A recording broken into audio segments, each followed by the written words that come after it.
Hey everybody, Tim here with today's episode of Star Trek Voyager, Season 4, Episode 2, The Gift.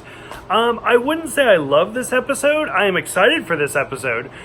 Somebody had commented on my YouTube saying, like, it seems like you're not really liking Voyager. And that's not true. I love Voyager. I've seen Voyager numerous times. This is the first time where I've really deep dived and dissected every episode to make a review of it. Usually it's just one of those, I watch it and it's kind of background noise, I'm folding laundry, something like that. But I have seen it numerous times. I remember watching it every day when I was a kid and each episode would come out. That being said, the first 3 seasons are the hardest. They are really, really difficult for me to get into. Like, the Vidians are cool, never live up to their potential. The Kazons annoyed me from the beginning. I never liked them. And finally, Kes.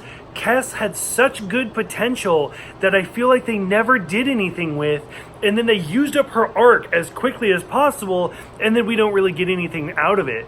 This is the episode where we say farewell to Kes, and we introduce 7 of 9, who I love. 7 of 9 is one of my favorite characters, which I kind of talk about.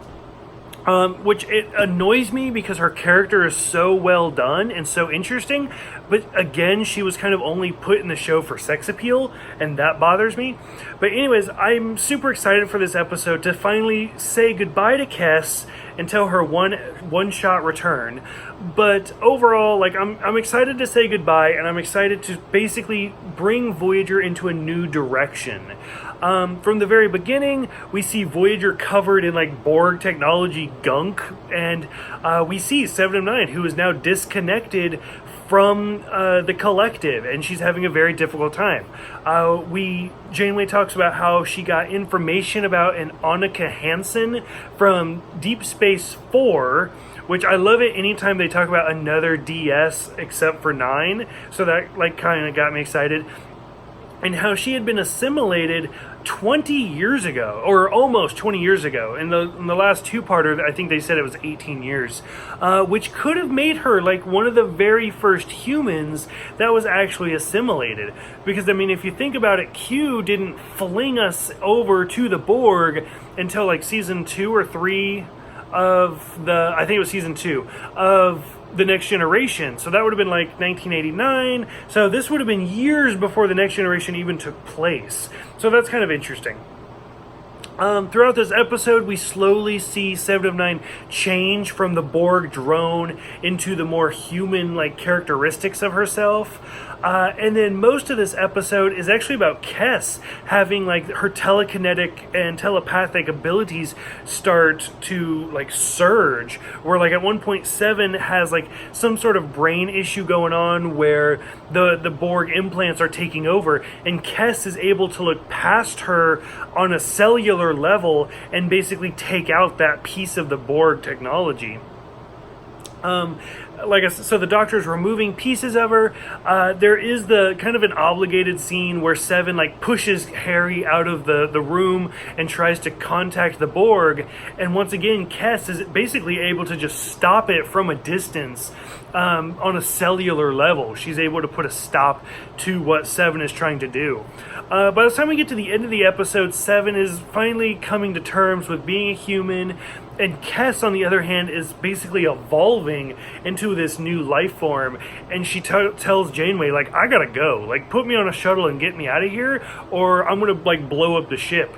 And she does, but right before she, like, evolves, or whatever, however you want to say it, she flings Voyager, like, I think they said their warp core is like 120% or something. She flings Voyager 9,500 light years towards home and just took off like 10 years of their journey.